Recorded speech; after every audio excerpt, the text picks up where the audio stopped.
معاشرے میں پہلے کبیرہ گناہ۔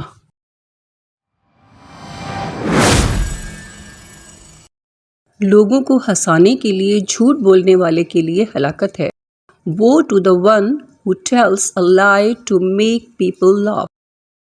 عن بهز بن حکیم قال حدثني أبي عن أبيه قال سمعت رسول الله صلى الله عليه وسلم يقول ويل للذي يحدث فيكذب ليضحك به القوم ويل له سنن نبی داؤد 4992 حسن۔ بہز بن حکیم کہتے ہیں کہ مجھے میرے والد حکیم نے اپنے والد سے بیان کیا، وہ کہتے ہیں کہ میں نے رسول اللہ صلی اللہ علیہ وسلم سے سنا، آپ صلی اللہ علیہ وسلم فرماتے تھے ہلاکت ہے اس کے لیے جو اس غرض سے جھوٹ بولے کہ اس سے لوگ ہنسیں گے۔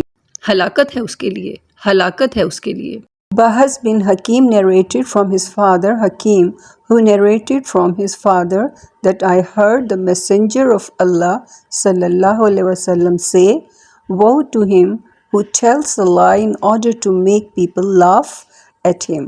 Woe to him, woe to him.